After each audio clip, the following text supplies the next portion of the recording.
last week of school. Just a couple more days of school. I know your kids are out. Mine, a couple more days, and then they'll be done. Yep, my kids are out. They are... actually, Andy tonight at dinner was like, gosh, I keep thinking I have to go to school tomorrow. And then I realized I don't. So let's see, on my sort of on the personal side, we had the party that I mentioned last week on the show, which was great, and went off with a small enough number of hitches that all was well.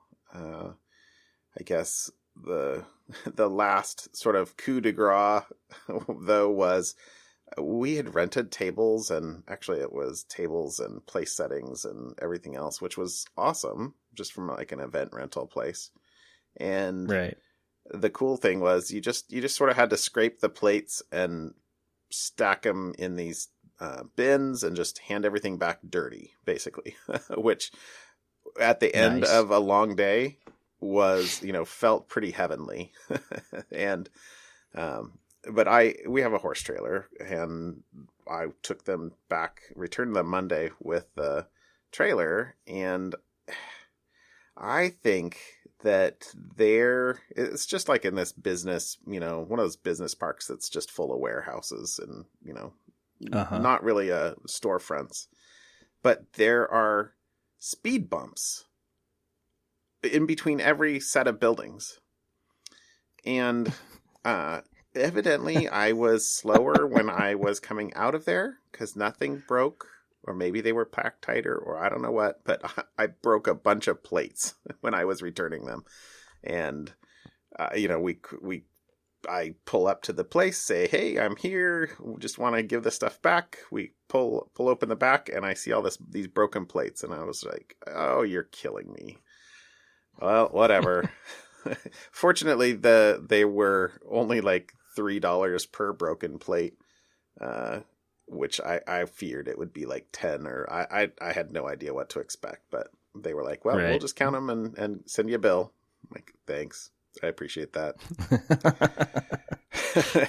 So that was lovely. They had to pay for the speed bump installer. Right. Exactly. I mean, come on. So, and I swear I went slow. But okay, whatever. Good. It is what it is. And then the second thing I was going to tell you as sort of follow up, because I got to keep on with the whole bee thing, whatever. I mean, it's in my brain. But for the third weekend in a row, I think I mentioned last week that the girls were not doing anything for me. I'd put the supers on before we went to Arizona, which was weeks ago now. And they have still not done anything up top. So Monday, I got the brilliant No honey idea. for you. No honey for me. That's... Yeah. So Monday, I got the brilliant idea. Maybe I shouldn't say it. I got an idea that I could trick them into going up and storing honey in the supers. And it seems... So today... So I did that. So what I did was I basically found the queen and confined her to the bottom brood box, so that the top brood box, there was nothing nothing blocking between the top brood box and the honey supers, so that they would just think that all of that up there is part of their nest, instead of sort of viewing the queen excluder, which some people, if you read, will also call it a honey excluder, because bees don't like to go through the honey or the queen excluder. So anyway, I did that on Monday night. I confined the queen to the bottom brood nest, put the second brood box above there, so she couldn't then get up into the honey supers and lay in there, and so that the bees would think that there's nothing blocking them from going on up and storing. And so after 3 weeks of not storing a drop of honey, or of nectar, I guess I should say, it's not honey yet, up top. Today, 2 days later, I was like, okay, I got to go just see if it's working or not, so I can know whether to do it for the other hive. And I go in, and they are packing the nectar up top. I was super duper thrilled. So they So just swap it back? No, not yet. I'll do that this weekend. I actually said, cool, this worked. So I did it to my other hive. or my other hive that has honey supers on it. So I opened up the other hive, which, by the way, so this was at 5:30 or 6 o'clock tonight, which is pretty much the hottest part of the day. And it was very hot out there. But anyway, yeah, I cracked open the second hive, found the queen, put her in the bottom box, put the queen excluder on, put the second box on, put the honey super back on, and then, you know, I'm on a day trip tomorrow. I won't be able to do anything. I won't touch them now until Saturday or Sunday, and then I'll probably try and move the queen excluders back up to where they quote unquote are supposed to be.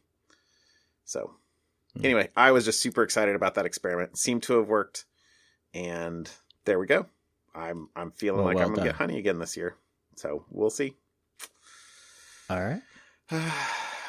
I'm super proud of myself. Yeah, as you can tell. Yeah. I was watching a YouTube video, and the guy wasn't doing this, but he was doing something else that made me think, oh, wait, that'll cause the bees to do that? Then maybe they'll do this other thing for me. So maybe it's a well-known thing, but I haven't read it yet, or I haven't seen it yet, and I've read a whole bunch of stuff, which probably means it's a bad thing to do. Like somebody had tried it, but whatever. I figure I'll only leave it there for less than a week, and then all will be well. Yeah, so now you can author a book called Hacking Bees. You can have a whole cybersecurity angle. Hacking bees. That's true. Yeah. I gotta say, honestly, having watched and read so much stuff over the last year and a half, it's very algorithmic. Like you listening to the beekeepers, and it's very actually it's very machine learning. It's if then else, if then else, if then else, if then else. Sorry. Okay, that joke probably doesn't translate super well in audio. Okay, anyway, that's, again, way too much in the intro stuff. Sorry. Yeah, well, it is mostly security. Yeah, mostly. So there's a bunch of stuff in follow-up. Is it all me? Well, you put it all in there, but the App Store guidelines, there's another comment about App Store guidelines, and even mentioned Brian, a guy from work, said, hey, I was listening to the podcast, and the ammo, we mentioned that there's a new rule against apps that allow you to buy and sell ammo. He's like, I know about one. That's right. They do exist, because we weren't sure if they existed. Yeah. Yeah, evidently it kind of like the gas apps where like where to buy your cheapest gas. Evidently there are apps that are where to buy your cheapest ammo. Okay. There you go. All right. So the other App Store guideline thing that I had thrown in here was a comment that was something else that was added and based on things that happened this past year. But it was we've talked about them. Did we talk about it on the podcast? Guess we talked about the enterprise certs abuse and because the Google and Facebook. Yeah, Facebook. Yep. In fact, I'm remembering now because we were traveling somewhere when that was one of those episodes we recorded in a hotel room. Right. But yeah, so with the new app, or the comment is, quote, Apple reserves the right to review and approve or reject any internal use application you would like to deploy at any time during the term of this agreement. So just because you can sideload app through an enterprise app store or app certificate signed devices or apps doesn't mean that Apple can't say, no, that's totally against the guidelines. So this will be for tracking. I expect this will be for tracking or pornography. Apple has a very dim view of that, or for gambling. Right? There's a number of things that are being distributed by the enterprise app signing. Yeah, I think it's just giving them legal cover to plug an ambiguity in their enterprise license. So basically they say we can do whatever we want, and if we think you're doing something you shouldn't, or we hear about it, you have to give us a copy, we can review it, and then you have to justify yourself. So I think it's mostly just them. I don't think much is going to change, but they now have legal air cover if they need to do something, or it removes that ambiguity at least. Yeah. So the second follow-up I did, which I think was actually announced the week before or something. The date on the article was 6/3, but we didn't talk about it last week. But we talked about it before, which is blocking spam callers. They're not actually blocking spam callers. You're talking about that the iOS 13 it update, silences right? unknown callers. Right. And so it, in theory, uses machine learning to check for, I don't know if you've noticed, but recently, if you have something that gives you're using SMS as your second factor authentication, where it will text you a message, you used to have to go to messages, find the thing, find the code, copy it, then go back to Safari or wherever and paste it. Well, messages will now prompt you and say, oh, I just saw this code in messages. Mm-hmm. Do you want to use this code in this field? It's like on the keyboard browser. The keyboard will be right on the keyboard, or it's exposed on the above the keyboard. So this sounds similar to me. Here is, maybe the doctor's office or the hospital is not in your address book, but you've had some correspondence with your doctor setting up appointments or whatever, so it can tell, oh, that's a number that you probably want to let go through. So it's not necessarily just block people who aren't in my contact list. It tries to be a little bit smarter about it. If you've ever text messages with this person, or it's in an email, or if it is in your contact list, then it'll let those through, and everything else it'll just send directly to voicemail. So that's better, but it still doesn't fix my real problem that I wish Apple would do, and that's not do a full screen takeover when a call comes in. Yeah, no, I agree with you. That's still there. But this will still solve the thing that bugs me the most of the time. Mainly because not many people really call me. So I do occasionally get I'm interrupted by a phone call.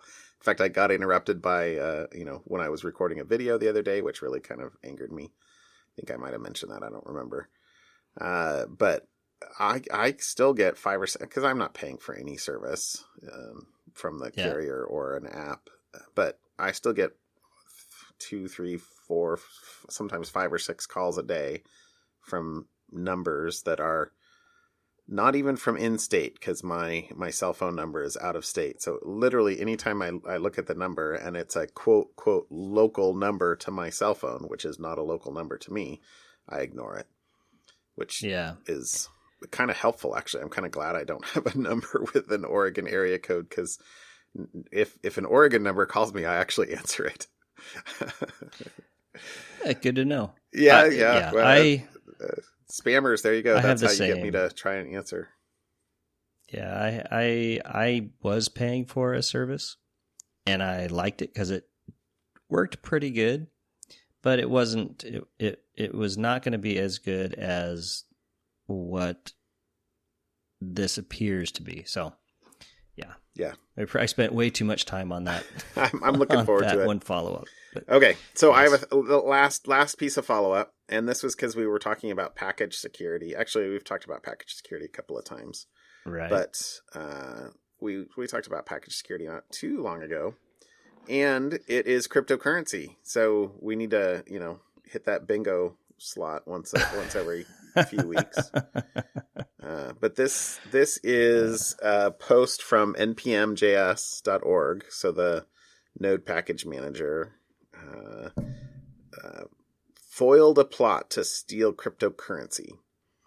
So, but essentially this was actually, let me just read this quote. The attack was carried out using a pattern that is becoming more and more popular, publishing a useful package to NPM, waiting until it's in use by the target, then updating it to include a malicious payload. So, this was...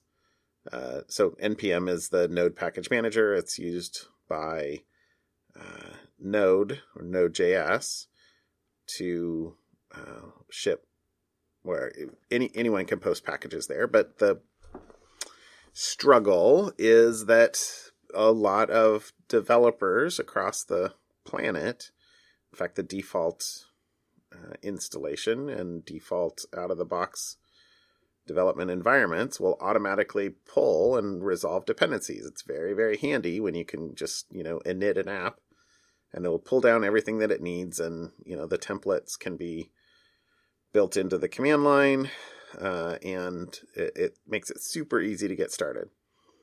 But what it also makes is super easy for somebody else to inject code into your application. So, right. Yeah. If you're just pulling from the internet, you get what the internet has available. Right. So if somebody's, taken advantage of somehow being able to commit code or get code committed, whether that's from, just being a maintainer or taking over package maintenance, which we saw a few months ago. Or in this case, it actually looks like they slipped it through as a dependency of a used package. So they had a target in mind, and they could tell that they were using a particular package. And so it looks like they added this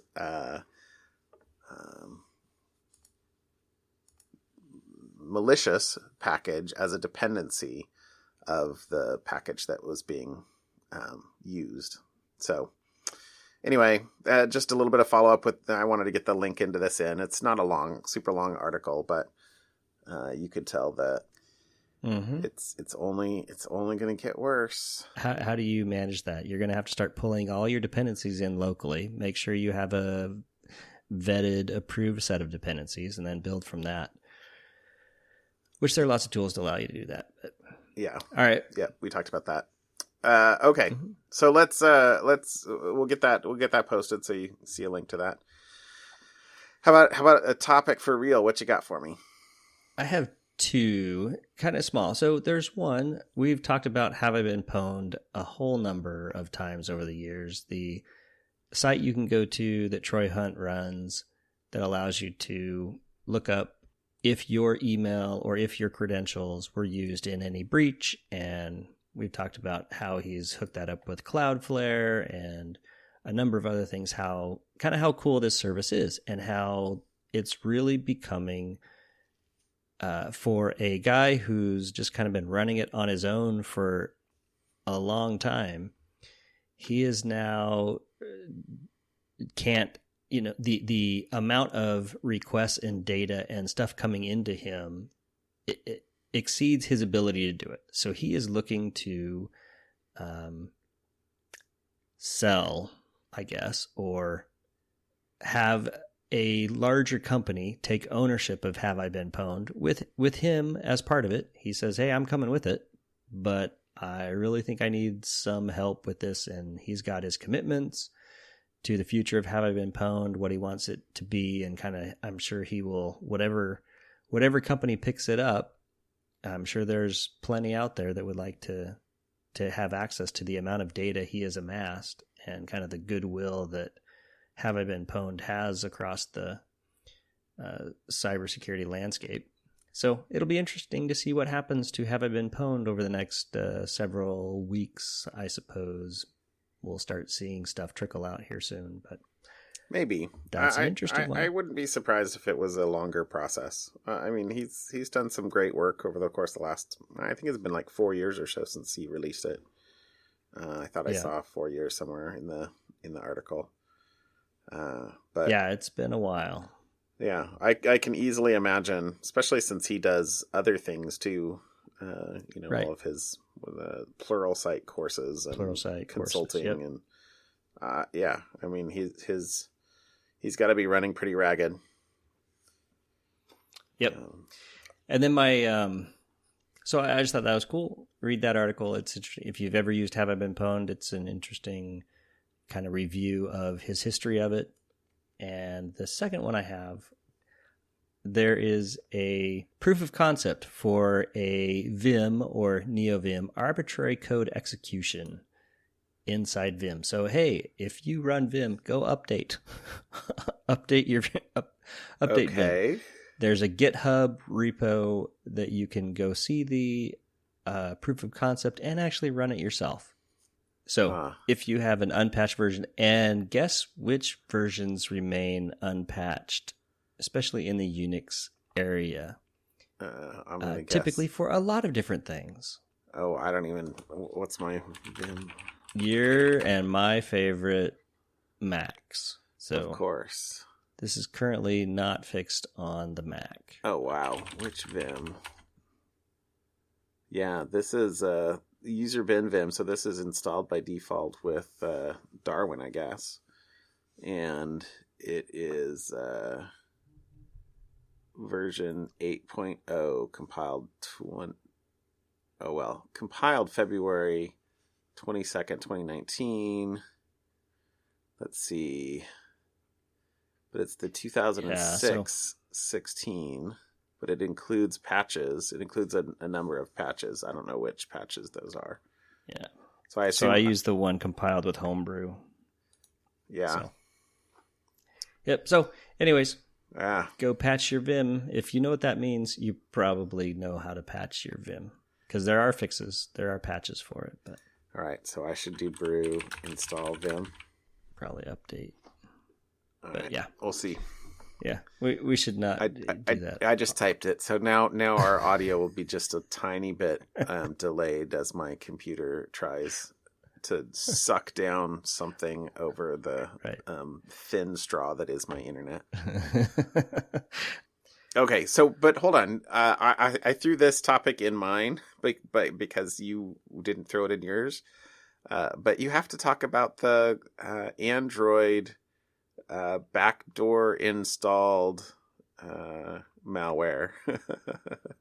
Yeah, so as you know, Android is free for any phone manufacturer to download and pick up and do with as they please, or it had been in the past. There's OEMs, they could build their own, pack in whatever bits and pieces they wanted into their Android build. They could include the Google services or not. Things have changed over time. Typically, the phone manufacturer was not the same company that built the OS, which was not the same company that marketed or sold the devices. They were kind of a mishmash of groups, and they would pull different vendors in and decide what they wanted to add. And bad actors were able to kind of insert themselves in that supply chain bits and include stuff which basically turned every Android phone sold by that specific company. These are not typically Android phone vendors that you would recognize. It's not the Samsungs or this is the long tail. Motorolas or whatever, right? These are the other. Got a free OS. That's awesome. Yeah, exactly. So they would get backdoors, and they were typically sold to lower price markets, or were used as kind of cheap burner phones, or sold for what in the US where what are they, the MVNOs, the virtual network operators. Yeah, the virtual carriers that would have free phones that you would do month to month. So you were getting things that were a lot more inexpensive. Anyways, so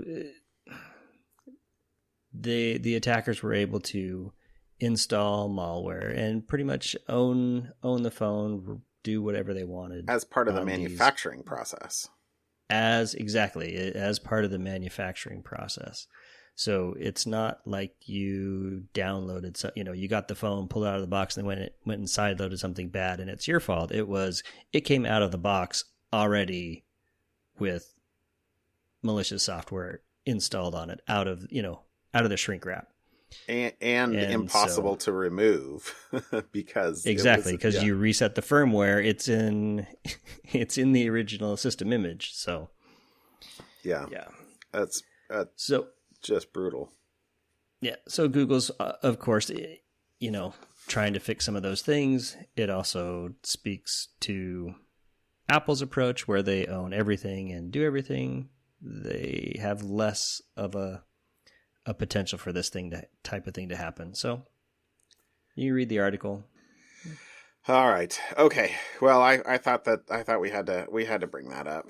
I don't know. There's so many things to talk about. Actually, this week was just nuts with news. Okay. So my actual real topic that came out this week is attack that has got its own name.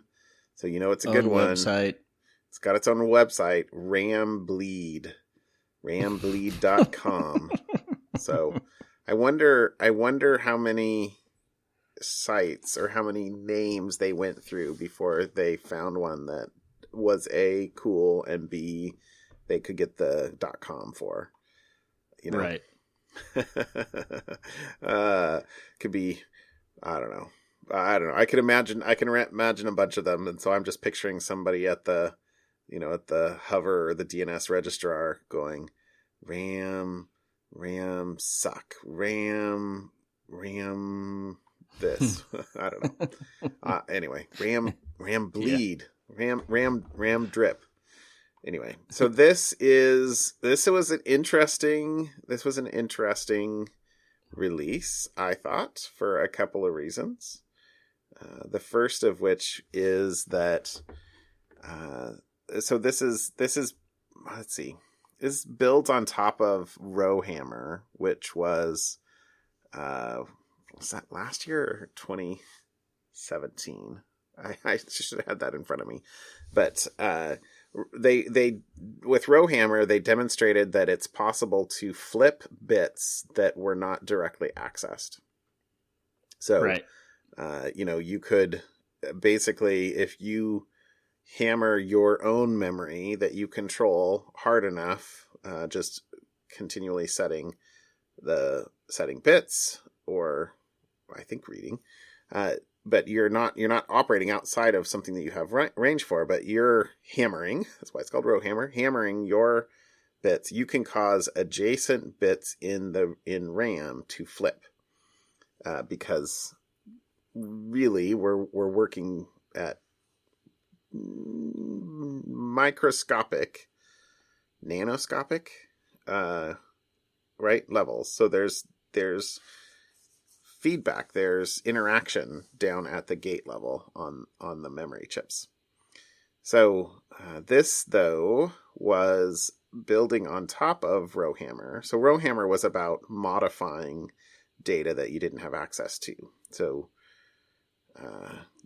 this would be and there have been a number of protections that have been put into place in operating systems and chips since this release to prevent data from being maliciously modified, or memory from being maliciously modified. And a second thing about that was that since you're changing memory from what it should be, if you're using ECC RAM, ECC RAM will basically fix the Rowhammer bits when they get changed, as a side effect. But for this, what they did was they were able to show that you could exploit the ability of Rowhammer to change neighboring bits to determine, or basically to read memory. And they actually demonstrated by, at the end of the paper, by actually reading a RSA 2048-bit key out of OpenSSH's memory, just from a user mode process. So, which is pretty impressive. Why does this feel like the fixes that, what's the The thing where there's the kid and he sticks his finger in a hole in the dam, and then he sees it. Then another one comes, he sticks his finger, then he sticks a toe. Yeah. This whole I don't remember the Spectre, Meltdown, Rowhammer. All these kind of feel like, well, we're running out of fingers and toes. That's true. Well, we're operating at the very limits of our technology. They then went and demonstrated that they could use, let's see. Specifically, we use Rambleed against an OpenSSH 7.9 server, newest version at time of proceedings, and successfully read the bits of an RSA 2048-bit or 2048 key at a rate of 0.3 bits per second with 82% accuracy. So this is, even then, it's not a perfect accuracy. But then we combine the attack with a variant of the Henniger-Shacham algorithm designed to recover RSA keys from partial information to achieve complete key recovery. So that's the newest. What do you call it when something has a big name? I don't know. Labeled attack. This is still a very fruitful space for research, though, for finding these side channel. Really relatively low level attacks. All right.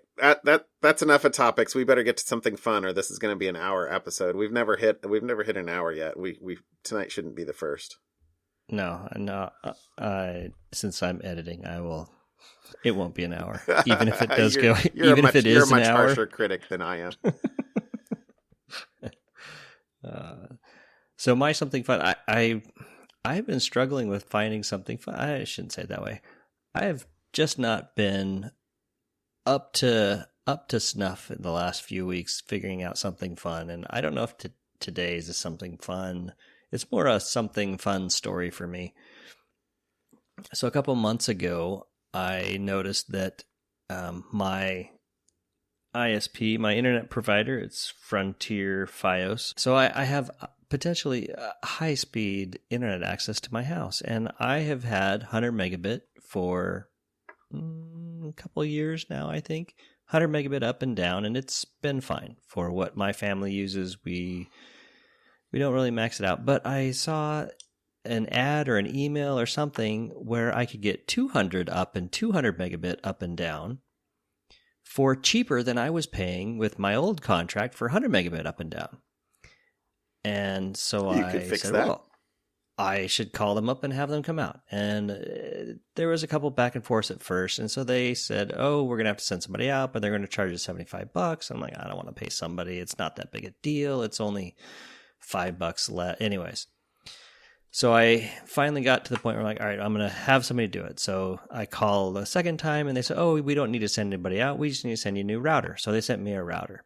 And I did the self-install kit, and it didn't improve my speeds. And so they sent me another router. So, well, maybe the router's bad. So they sent me a second router. Didn't improve my speeds. So they said, well, then we need to send a tech out. And since it appears to be our problem, we won't charge you. I'm like, okay, great. So they send a tech out. The tech guy comes out, and he can't figure it out. He replaces all the equipment. I mean, I think I still had the original equipment, which a previous tech had told me you should keep that. That's still good stuff. Our newer stuff is not as reliable. Side story. Anyways, they replaced all the hardware on the outside of the house. Still, on the outside of the house, and new routers on the inside of the house. They didn't replace the wiring because it actually goes from the outside of the house through my garage, then into my basement, which is, I kind of have a little wire room, telco room in my basement closet. But so they didn't do that. Then they said, oh no, it's our side. So they went home, came back, and it still wasn't working. So this story's going way longer than it should.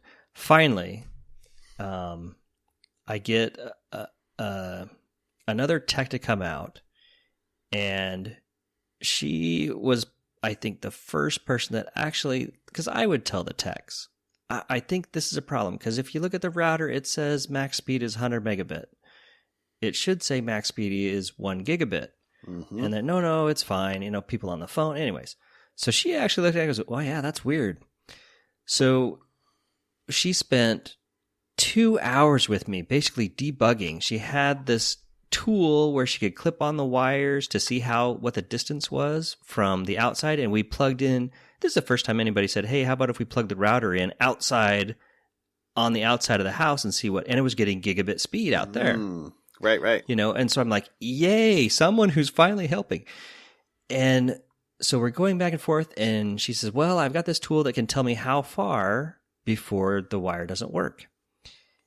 And she clips it onto the wires, and it's 30 feet on one set. And then she clips to the wires. She's got another tool that tells her which wires are bad, and it's my brown pair, the brown wires.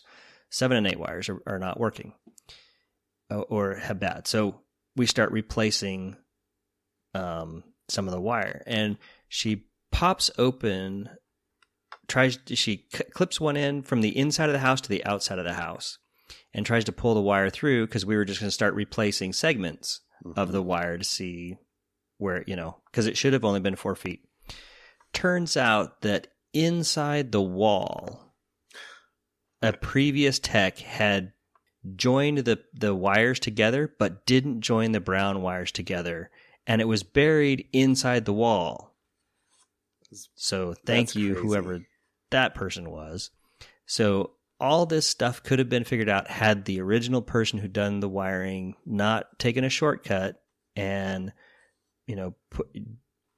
join I don't know what the right word is for it, where that little plastic thing where you put clip the wires together, if they'd have done all the wires. Because 100 megabit only requires 2 pair, where anything above requires all 8. And then sure enough, as soon as we replaced just that segment of wire, all of a sudden the router down in the basement showed gigabit speed. Oh. So I now have 200 megabit up and down. You can rub it in. Thank you. Yes. So there you go. That was my fun story, is after talking to large numbers of people, I finally, and I'm still waiting for Frontier to send me the little thing so I can say how awesome the survey to say, the person you finally sent out, she was awesome. Please pay her more money, because she actually took the time to solve my problem, where everybody else just started hammering away, replacing junk, and then would run off saying it's not my fault. It's like, finally, someone who cares. So. All right. Well, I'll do my something fun. I just think it's cool, but I haven't tried it yet. So, this was a blog from Scott Hanselman, who is a Microsoft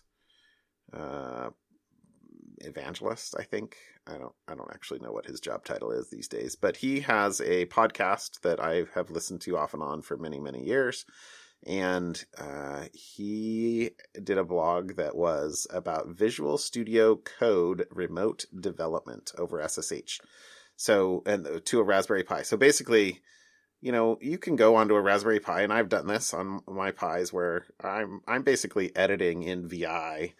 I'm editing Python in VI. I'm SSH to the Pi, fine, but running richer tools on the Pi itself is trickier, especially if it's essentially headless somewhere else. But so this is not in the released versions, which is why I haven't actually tried this yet, because you have to run the pre-release version of Visual Studio Code, and you have to run a pre-released version of the SSH tools. But basically, you can do a remote shell to the Pi, so I can run Visual Studio Code on my laptop and then essentially do remote runs and remote debugs to the Pi over SSH, all from within Visual Studio Code, all seemingly awesome. So this is something I'm super excited about. I thought this was something I saw this week that I thought was super cool, and I can't wait to have it available. But I'm probably not going to go run the Code Insiders. Yeah, I did not realize when I saw this, and I think you'd even tweeted about something about it, but I didn't realize. I have a bunch of Raspberry Pis laying around the house doing various random things, but I do. I SSH to them. I edit the code, and then I check it into GitHub, and then share it out. This would be very cool if I could just load up Visual Studio Code and edit the stuff on the Pi on my laptop. Right. In Visual Studio Code. Right? Yes. All right, cool. I'm excited now. See, is that cool or what? I'm going to have to try this now because I do this all the time. I'm happy that happy to be the bearer of news that I have not tried yet. So when you stumble, let me know so I don't stumble. I'm going to have to figure out how to do this. Yeah. Yeah. Cool. So anyway, there's my something fun. That'll be cool. I like it. All right, man. Call it a show. Yeah, that's a long one. Not after you get done hacking and slashing. There's the title. All right. Have a good night, John. All right. Good night, Eric. Talk to you later. Bye. Bye.